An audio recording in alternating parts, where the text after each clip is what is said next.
மூன்றாம் வகுப்பு கணக்கு முதல் பருவம் அலகு 2 எண்கள். ஹாய் குட்டீஸ், இந்த வீடியோவில் நம்ம எண்கள் பற்றி படிக்கலாம். பயணம் செய்வோம். இந்த படத்தை பாருங்கள். என்ன கொடுத்துருக்காங்க? பூக்கள் படங்கள் கொடுத்துருக்காங்க. சரியா? படத்தை பார்த்து கீழ்கண்டவற்றிற்கு விடையளி. இந்த படத்தை நீங்கள் பார்த்து இங்கே கீழே கேட்டிருக்க கேள்விகளுக்கு விடை எழுதணும். பூக்கள் கொடுத்துருக்காங்க. எண்கள் மற்றும் எண் பெயர்கள். இப்போ முதல்ல என்ன பூ? அந்த ரோஜா பூ. இந்த ரோஜா பூக்கள் மொத்தம் எத்தனை இருக்குதுன்னு நம்ம எண்ணி எழுதணும். எத்தனை இருக்குது? 20 இருக்குது. டேஸ் முறை 10. அந்த 20ல் எத்தனை முறை 10 இருக்குது? ஒரு 10 10, 2 10 20. அப்போது 2 முறை 10 இருக்குது. சரியா? அடுத்து அந்த ஒயிட் கலர் பூ பாருங்கள். மொத்தம் எத்தனை இருக்குது? 15 இருக்குது. அந்த 15ல் 3 முறைகள் என்ன இருக்குது? 3 முறைகள் 3 15. அப்போது 3 முறைகள் 5 இருக்குது. சரியா? அடுத்து அந்த இன்னொரு ரெட் கலர் பூ கொடுத்துருக்காங்க பாருங்கள். அது மொத்தம் எத்தனை இருக்குது? 10 இருக்குது. அப்போ நம்ம 10 எழுதிக்கலாம். அந்த 10ல் 2 முறைகள் என்ன இருக்குது? 2 10. அப்போ 2 முறைகள் 5 இருக்குது. சரியா? ஒவ்வொரு படத்தில் கோடிட்ட இடங்களை விடுபட்ட எண்களால் நிரப்புக. முதல் கணக்கு 51 இருக்குது. அதுக்கப்புறம் இடையில 55 இருக்குது. கடைசியில் 60 இருக்குது. அதில் எந்தெந்த எண்கள் விடுபட்டு இருக்குதோ அதை நம்ம நிரப்ப வேண்டும். சரியா? 51, 52, 53, 54, 55, 56, 57, 58, 59, 60. அடுத்த கணக்கு 74, 75 இருக்குது. 76, 77 இருக்குது. 78, 79. அடுத்து ஒரு மரம் கொடுத்துருக்காங்க பாருங்கள். இதில் என்ன? 5 மடங்குகள். 5, 10. அடுத்து என்ன வரும்? 15, 20, எடுத்து 25, 30, 35, 40, 45. அடுத்து மூன்றாவது கணக்கு. கொடுக்கப்பட்டுள்ள கூற்றுகளுக்கு கூட்டலுக்கு கூட்டல் குறியீடும் கழித்தலுக்கு கழித்தல் குறியீட்டும் நிரப்புக. இந்த கணக்கை நீங்கள் பார்த்து கூட்டல் வருமா அல்லது கழித்தல் வருமானு சொல்லி அந்த குறியீடை நம்ம எழுதணும். ஓகேயா? இப்போ 9 டேஸ் 3 இஸ் ஈக்குவல் டு 12. 9 கூட 3 என்ன செய்யணும்? கூட்டணுமா கழித்தணுமான்னு பார்க்கணும். கூட்டணும். ஓகேயா? அடுத்து 80 கூட்டல் 11 இஸ் ஈக்குவல் டு 91. 56லேருந்து 21 என்ன செய்யணும்? கழிக்கணும். கழித்தா தான் 35 வரும். 92லேருந்து 20 கழிக்கணும். அப்போ 72 வரும். 12 கழித்தல் 3 இஸ் ஈக்குவல் டு 9. 75 கூட்டல் 17 இஸ் ஈக்குவல் டு 92. அடுத்தது எண்களின் வரிசை 1000 வரை நாம் அறிவோம். எண்கள் 0, 1, 2, 3, 4, 5, 6, 7, 8 மற்றும் 9 என்பன ஓரிலக்க எண்கள் ஆகும். எதெல்லாம் ஓரிலக்க எண்கள் பாருங்கள். 0லிருந்து 9 வரை உள்ள எண்கள் ஓரிலக்க எண்கள். ஏன்னா அதில் ஒரே ஒரு எண் மட்டும் தான் இருக்குது. அதனால தான் அது ஓரிலக்க எண்கள். அடுத்து எண்கள் 10 முதல் 99 முடிய உள்ள எண்கள் ஈரிலக்க எண்கள். இந்த 10லேருந்து பாருங்கள் 10, 11, 12, 13 அப்படி 99 வரைக்கும் அந்த ஒவ்வொரு எண்களையும் பாருங்கள். 2 இலக்கம் இருக்குது. 10ல் பாருங்கள் 2 இலக்கம் இருக்குது. 11ல் பாருங்கள் 2 இலக்கம் இருக்கும். 13ல் பாருங்கள் 2 இலக்கம். 25ல் பாருங்கள் 2 இலக்கம். அப்படி 99 வரைக்கும் 2 இலக்கமாக இருக்கிறதுனால அதுக்கு பேர் ஈரிலக்க எண்கள். இந்த ஈரிலக்க எண்களில் மிகப்பெரிய ஈரிலக்க எண் 99. ஏன்னா 99 விட அந்த ஈரிலக்க எண்கள் முடிந்துவிடும். சரியா? அடுத்து எதில் ஸ்டார்ட் பண்ணுது? 10ல் ஸ்டார்ட் பண்ணுது. அப்போது மிகச்சிறிய ஈரிலக்க எண் 10 ஆகும். 9 உடன் 1ஐ கூட்டும்போது நமக்கு 10 கிடைக்கிறது. பாருங்கள், 9 கூட 1 கூட்டினா எத்தனை? 10. 9 என்னது? ஓரிலக்க எண்ணில் பெரிய எண். அது கூட 1 கூட்டினா 10 ஈரிலக்க எண்ணில் சிறிய எண். சரி, அது கிடைக்கிறது. அடுத்தது 99 கூட 1 கூட்டினா 100 கிடைக்கிறது. 99 என்னது? ஈரிலக்க எண்ணில் பெரிய எண். அது கூட 1 கூட்டினா 100 100ல் பாருங்கள் எத்தனை இலக்கம் இருக்குது? 3 இலக்கம் இருக்குது. அப்போ அது 3 இலக்க எண்.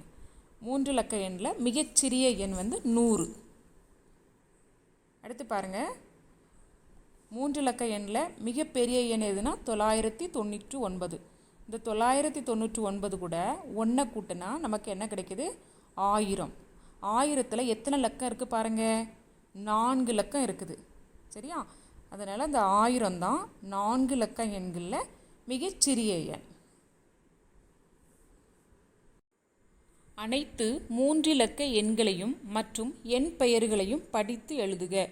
அனைத்து 3 இலக்க எண்கள்னால் எதிலிருந்து ஆரம்பிக்குது? 100லிருந்து 999 வரைக்கும் உள்ள எண்களையும் அதுக்குரிய எண் பெயர்களையும் படித்து எழுத சொல்லியிருக்காங்க. சரியா? ஆணிமணி சட்டத்தில் எண் 100ஐ குறிப்போமா? இப்போ 100 இங்கே எழுதியிருக்காங்க பாருங்கள். ஒன்றுகள், பத்துகள், நூறுகள். ஒன்றுகளில் என்ன இருக்குது? 0. பத்துகளில் 0. 100ல் 1. அப்போ ஆணிமணி சட்டத்தில் நம்ம எழுதும்போது அந்த ஒன்றுகள் இடத்துல 0 அப்படிங்கிறதுனால நம்ம எதுவுமே நினச்சக்கூடாது, மணி போடக்கூடாது. அடுத்து பத்துகள்லையும் 0 இருக்கிறதுனால ஒன்றுமே மணி போடக்கூடாது. சரியா? 100ல் எத்தனை 100 இருக்குது? ஒரே ஒரு 100. அப்போ அதில் ஒரே ஒரு மணி மட்டும் தான் போடணும். 100இன் இடமதிப்பானது 10இன் இடமதிப்பை விட அதிகம். 100இன் இடமதிப்பு 10இன் இடமதிப்பை விட அதிகம். 100 என்பது மிகச்சிறிய 3 இலக்க எண். எடுத்துக்காட்டுகள். முதல் கணக்கு பாருங்கள். எண் கட்டங்கள் கொடுத்துருக்காங்க. முதல்ல ஒரு 100 இருக்குது, அடுத்ததுலேயும் இன்னொரு 100 இருக்குது. அப்போ 2 100ஐயும் சேர்த்தா எத்தனை? ஒரு 100 ஒரு 100, ரெண்டையும் சேர்த்தா 2 100. அப்போ 2 100 200. 2 100 எத்தனை? 200. அந்த 800 எழுதும்போது 200க்கு ஒன்றுகளில் 0, பத்துகளில் 0, 100களில் 2 இருக்குது. அப்போ ஆணிமணி சட்டத்தில் எழுதும்போது ஒன்றுகளில் 0 இருந்தால் நம்ம மணி நினச்சக்கூடாது, போடக்கூடாது. பத்துகளில் 0 இருந்தால் மணி போடக்கூடாது. 100களில் எத்தனை 100 இருக்குது? 2 100. அப்போ 2 மணி போட்டுக்கலாம். எண் பெயர் பாருங்கள். 200. 200. அடுத்து ரெண்டாவது கணக்கு பாருங்கள். அதை எண் கட்டம் எத்தனை கொடுத்துருக்காங்க? ஒரு 100. அந்த கட்டத்தில் எத்தனை கட்டம் இருக்கும்? 100 கட்டம் இருக்கும். அதான் எண் கட்டம். சரியா? ஒரு 100. அதுக்கப்புறம் இன்னொன்று என்ன கொடுத்துருக்காங்க? 2 ஒன்றுகள் இருக்குது. இப்போ இந்த 100ஐயும் இந்த 2ஐயும் சேர்த்தோம்னா 102. 102. இப்போ 102 நம்ம எழுதும்போது ஒன்றுகளில் 2, பத்துக்களில் எதுவுமே இல்லை. அப்போ 0.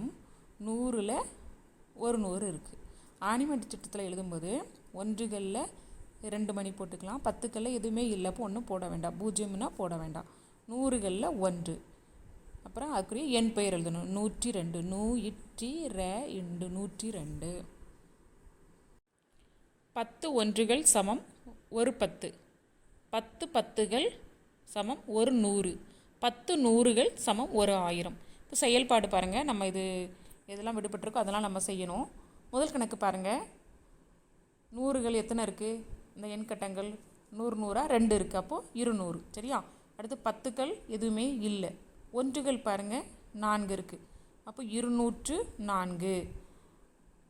அது ஆணிமணி சட்டத்துலையும் எழுதணும். இந்த ஒன்றுகளில் 4, பத்துகளில் 0, 100களில் 2. 204. ஆணிமணி சட்டத்தில் எழுதும்போது ஒன்றுகளில் 4 மணி போடணும், பத்துகளில் எதுவுமே இல்லை. அப்போது 0 எதுவுமே போட வேண்டாம். சரியா? 100ல் 2. 204. அடுத்த கணக்கு பாருங்கள். எத்தனை 100கள் இருக்குது? 5 100கள் இருக்குது. சரியா? அடுத்து பத்துக்கள் பாருங்கள். 1 2 3 பத்துக்கள் இருக்குது. ஒன்றுகள் 2 இருக்குது. அப்போ 532. அதை என் பெயராகவும் எழுதிக்கோங்க, ஆணிமணி சட்டத்துலேயும் எழுதிக்கோங்க. மூன்றாவது கணக்கு பாருங்கள். 100கள் எத்தனை இருக்குது? 4 100கள். பத்துக்கள் எதுவுமே இல்லை, 0. ஒன்றுகள் 3 ஒன்றுகள் இருக்குது. இப்போ நம்ம சொல்லுங்கள். 403. அதை என் பெயராக எழுதிக்கோங்க. அப்புறம் ஒன்றுகளில் 3 போடுங்க, பத்துக்களில் எதுவுமே இல்லைன்னா 0. 100களில் 4. இது ஆணிமணி சட்டத்தில் எழுதும்போது ஒன்றுகளில் 3 ஒன்றுகள் இருக்கப்போ 3 மணி வரையணும், பத்துக்களில் 0. அப்போ நம்ம எதுவுமே வரைய வேண்டாம். அடுத்த கணக்கு. 100கள் பாருங்கள். எத்தனை 100கள் இருக்குது? 4 100கள் இருக்குது. பத்துக்கள் 2 பத்துக்கள் இருக்குது.